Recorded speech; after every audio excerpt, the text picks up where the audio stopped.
Good morning, everybody. So today we have this chapter, class 12 chapter, atoms. So let's first get a brief outline about the timeline of the development of the various atomic models. The first one was the solid sphere model, which was John Dalton's model, 1898. This model was about the indivisible nature of the atom, and every body, every matter, everything around you consisting of atoms only. So this was the atomic theory, which you would have studied in grade 9 and earlier grades also. Then came the J.J. Thomson's model, which is called as the plum pudding model. We'll be going on the postulates of each model one by one. So then after the plum pudding model, there were some limitations in this model.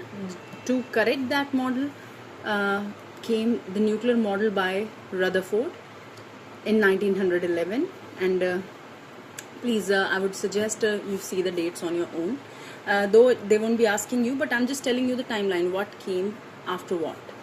So this is the Rutherford's atomic model, but then there were limitations in this model also. So there came the Bohr's atomic model. आप देख सकते हैं bore का atomic model थोड़ा सा difference है, and क्या difference है we'll be learning that through postulates.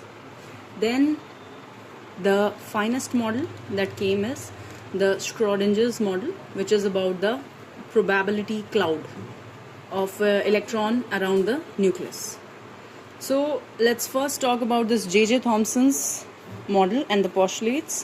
What does it say? That in an atom, the charge is uniformly distributed in a sphere, and the electrons are scattered in this sphere of uniformly charged, uniform positive charge in random way. So it was like a pudding which has electrons embedded in it. So it's not basically the electrons; it's like the raisins are enacting as electrons. When I'm explaining this to it. Another one is this watermelon model. मतलब जैसे watermelon में black color के seeds होते हैं और red part is also there. So similarly, what analogy J.J. Thomson tried to get was that the way the red part is scattered in a watermelon, similarly the positive charge is scattered in an atom, and the way the black seeds are embedded in this sphere, in this red watermelon. Similarly, electrons are also embedded in the cloud of positive charge in a sphere. So the postulates you can read this way: the positive charge of atom is uniformly distributed throughout the volume of the atom. Negatively charged electrons are embedded in the volume of atom, like seeds in watermelon or plums in a pudding. So these were the postulates. The limitations lies in the fact that he didn't mention anything about the way electrons were embedded, and how the charges could stay stationary inside the cloud of positive charge, being though there's electrostatic force of attraction and repulsion between electrons and positive charge, and electrons also. So these were the various limitations that were making this point clear that there were the J.J. Thomson model is not the appropriate model of the atom. So then came the Rutherford's model. And how did it come? Rutherford's model came into existence through the results of this Rutherford scattering experiment, about which you would have studied in grade 9. So how's it? It's like they have the source of fast moving alpha particles,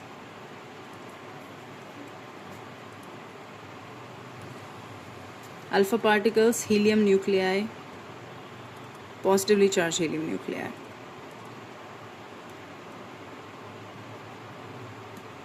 Now these were incident on a thin gold foil. Okay, there would be a lens and other things also to ensure. There would be a collimated path to ensure that the beam is very thin. Okay, so alpha particles, positive moving here, and this is a thin gold foil.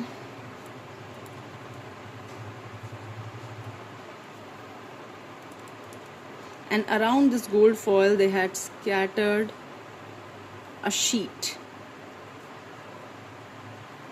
basically this is a screen. They had placed a screen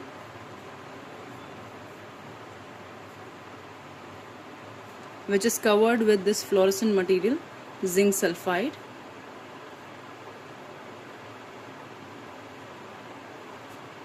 Why? So that whenever any electron would strike it, it would show some glow and we would be able to identify the various directions in which the electrons are moving.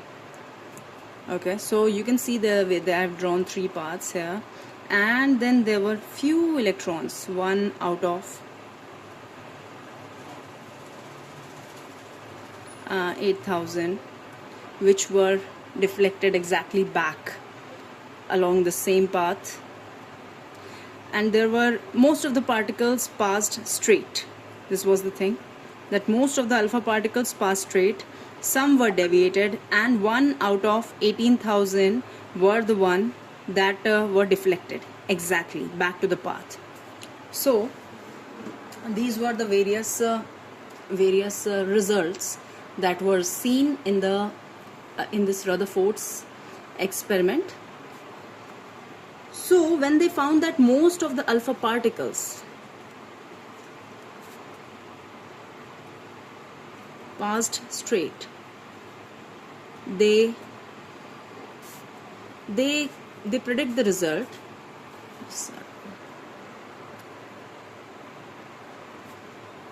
They predicted the result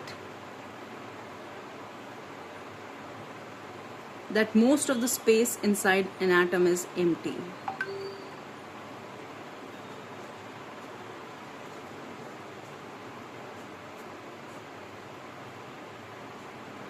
So this was the first postulate, not a postulate, but yeah, this was an observation, conclusion that came through the various observations of the experiment.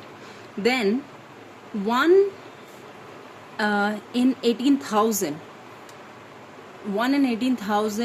alpha particle deflected exactly back on the same path, deflected back. Yeah, so this could happen only if the small alpha particle is striking a very big mass. See, this is like complete rebouncing, and this happens only when there is an exact momentum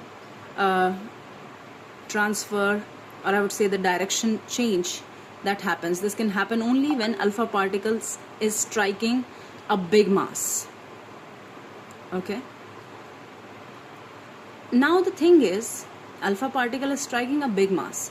However, that big mass is not in big area also, because if that would have been on a big area, then many alpha particles would have been deflected backward.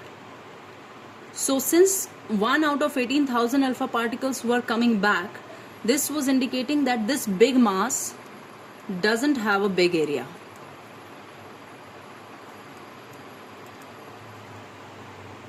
But a very small volume. A very small volume. So this way it gave rise to this another postulate that an atom has most of its mass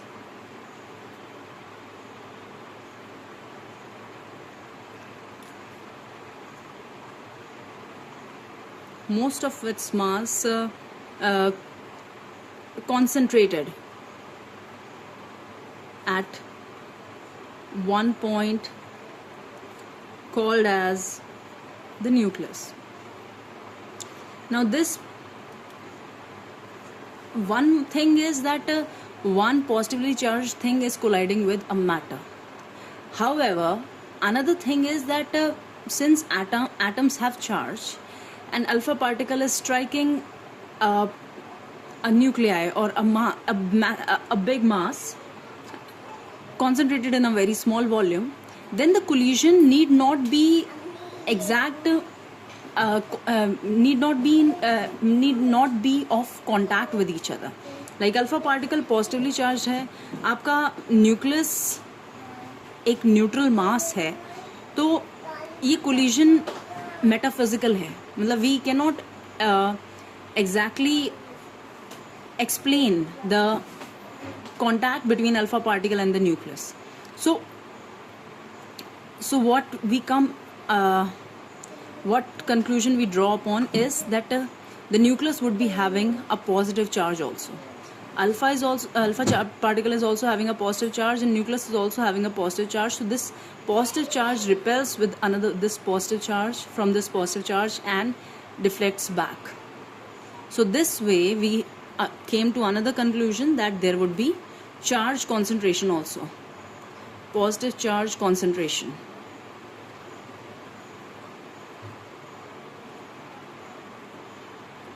At the nucleus. So वहाँ पे सबसे ज़्यादा मास भी concentrated है और positive charge भी concentrated है. Then this third, what about the electrons? We could know about the alpha particles, we could know about the electrons.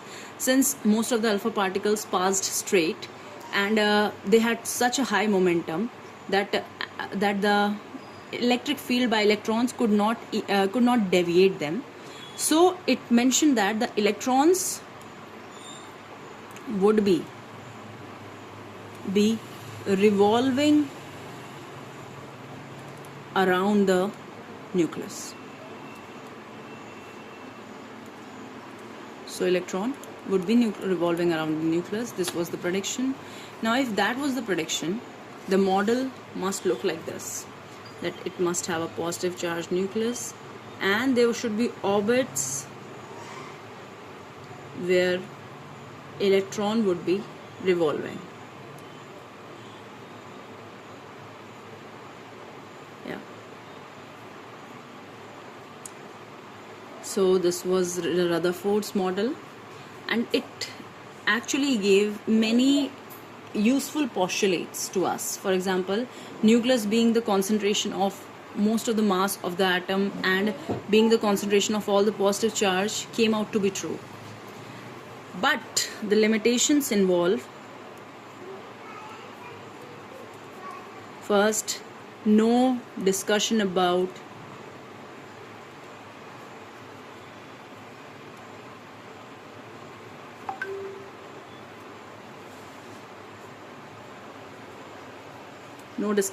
electron distribution.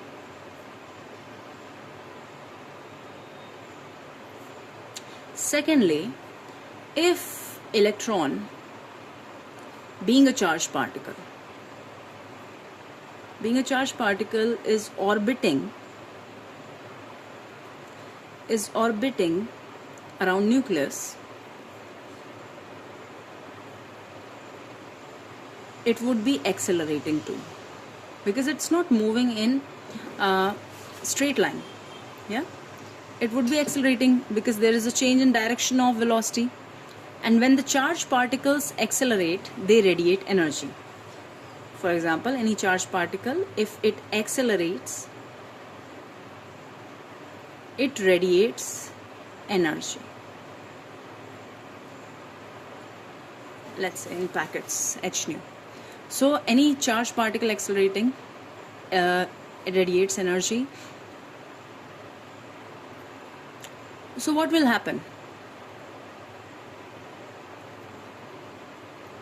If it is radiating energy with time, it will eventually fall into nucleus, because it won't continue its circular path. It would keep on losing its energy, and there would come a time when electron would move and would make its trajectory a spiral and then fall into the nucleus. Okay, so this was a prediction, this was a possibility of this model, that electron should eventually fall into the nucleus. But does this happen? No, it doesn't happen. We don't find the atoms collapsing on their own. We don't find an evolution of energy coming in our world all of a sudden from all the things.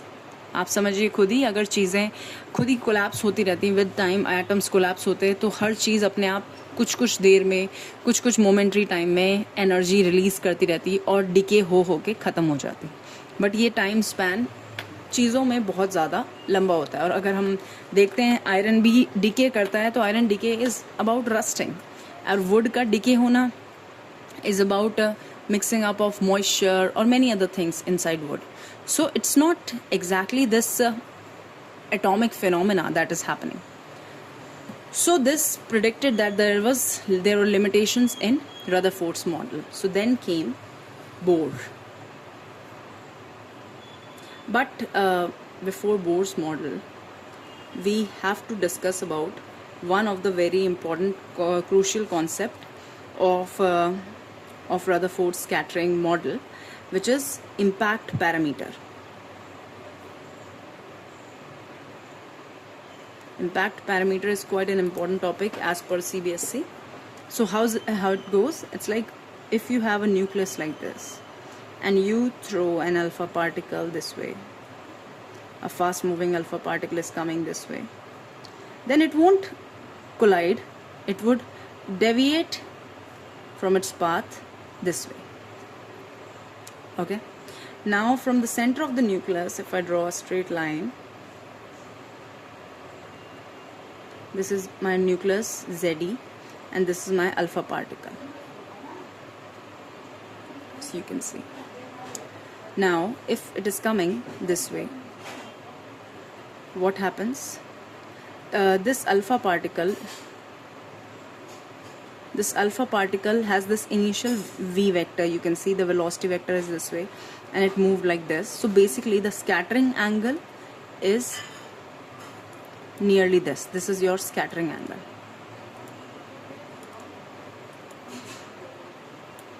And what is my impact parameter? Impact parameter is the perpendicular distance between the line passing through the nucleus and the initial velocity vector of the alpha particle. So this is your B. It is indicated by B. And to calculate it, what we will be doing, we know that when the alpha particle is moving with very high speed, it has a very high kinetic energy. Now the moment it reaches near this nuclei, its velocity starts converting into potential energy. Yeah, so if that's happening, kinetic energy of alpha particle equal to potential energy of the configuration.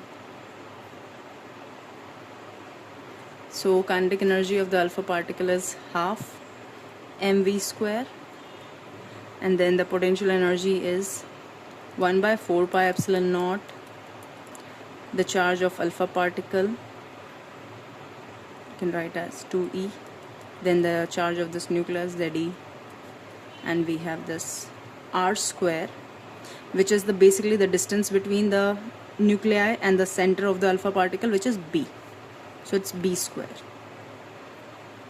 So what does it give me? It gives me b square is equal to 1 by 4 pi epsilon naught 2ze square upon m v square and 2. You can bring it here, and you can also further write it as b square is equal to 1 by 4 pi epsilon naught 2ze square upon kinetic energy of the alpha particle k.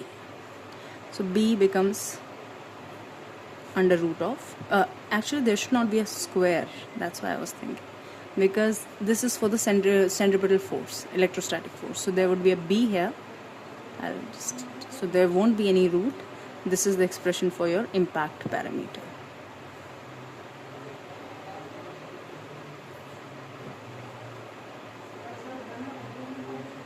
So what do you think? If you were close to the nucleus, this theta would be more or less?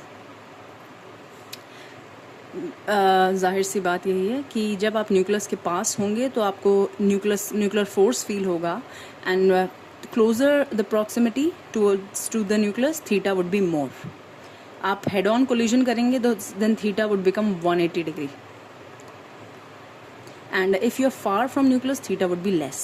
So based on that, this experiment, when we made the graph between scattering angle and number of electrons scattered, number of alpha particles scattered, we found that for a smaller theta, the number was quite high, and when the theta was becoming more, the number was reducing. Like, what does it mean? That less and less number of alpha particles were coming close to the nucleus. Nucleus के पास काफ़ी कम alpha particles आ पा रहे हैं, जो दूर हैं वही deflect हो रहे हैं, और उनका थीटा जो है वो बहुत ज़्यादा छोटा है. बट जो न्यूक्लियस के काफ़ी पास आ रहे हैं उनके लिए थीटा की वैल्यू बढ़ती जा रही है. Okay, so here you're closer to nucleus, and in this region far from nucleus. So this is a concept quite important when you would be talking about Rutherford's atomic model. There's a numerical in NCERT based on this concept. So again, it's one of the crucial part of this chapter. Its weightage is not that high, but when it comes to question, we need to be clear about what concepts the examiner is going to judge us about. So one of the concept is this. Then comes the Bohr's atomic model, because we know that there are limitations in Rutherford's atomic model, so there must come another model which we call the Bohr's atomic model. Niels Bohr, given by him.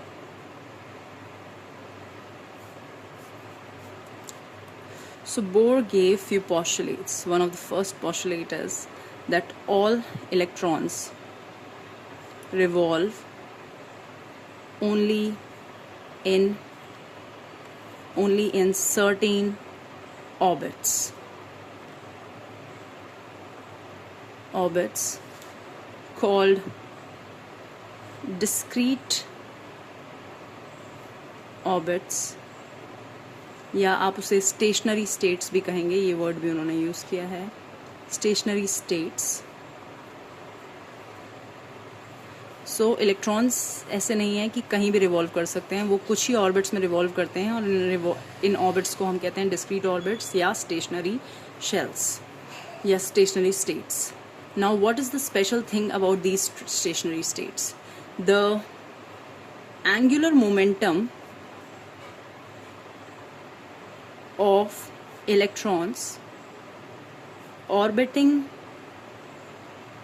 in these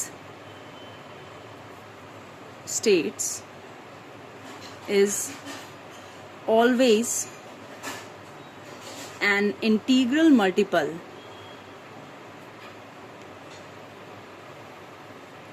of h upon 2 pi, or you can call it as h cross. सो उन्होंने कहा L जो होगा वो हमेशा NH upon 2 पाई होगा. N indicates the number of orbit और shell. ये आपका प्रिंसिपल ऑर्बिट नंबर ही है, प्रिंसिपल ऑर्बिट नंबर है जो आप अपने एटम्स के मॉडल में केमिस्ट्री में पढ़ते होंगे. आप N, L, M ये सब निकालते हैं एक एक इलेक्ट्रॉन के लिए, तो दिस इज दैट N. इसे आप L equal to NH cross upon 2 pi भी NH क्रॉस लिख सकते हैं, which further indicates L as per your class 11th understanding it was R cross P. Yes, but आप सब जानते हैं कि जब इलेक्ट्रॉन रिवॉल्व करेगा न्यूक्लियस के आसपास, सो इलेक्ट्रॉन का वेलोसिटी वेक्टर इस तरफ है V, जबकि इलेक्ट्रॉन के लिए जो R वेक्टर है उसकी डायरेक्शन क्या है हमारी, ये वाली, यानी ये. This is my R vector. So R, this is the direction of velocity, which means this is the direction of MV also. So the angle between R cross P is 90 degree, you can see. Yeah. So the formula for this becomes R into MV, RMV. So I'm writing it as MVR, which is equal to NH cross. So this was the condition given by Bohr. condition of constant angular momentum, conserved angular momentum in different orbits. The third postulate was that each orbit has a fixed energy associated with this. Means the electron present in that orbit will have certain energy, and electron in the other energy state or in the other orbit will have another energy. So if this is my E initial and this is my E final, if an electron will drop from here to here, electron drops from here and to here, it would emit energy packets. Okay, it would emit energy packets, or you can say energy in the form of packets, which was given by this Planck's quantum theorem, where he said that whenever electron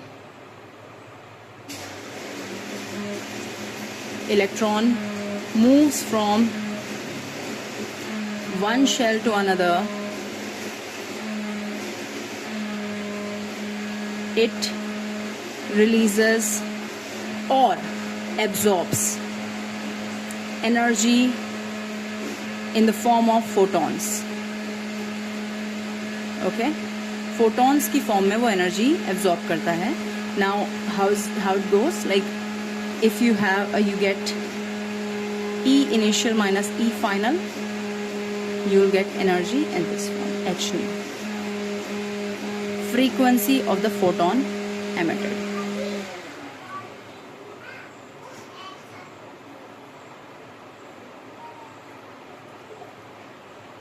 Now, these were the three postulates. The thing is that we need to derive expression for this EI, and based on all these understandings that we have got, we need to produce this expression for the nth orbit, the energy consideration and everything. Okay, so now here comes the most important part of the chapter, the derivations, because they can ask you an expression for this nth orbit, then expression for the radius, expression for the total energy and anything. So for that you have to be clear, you have to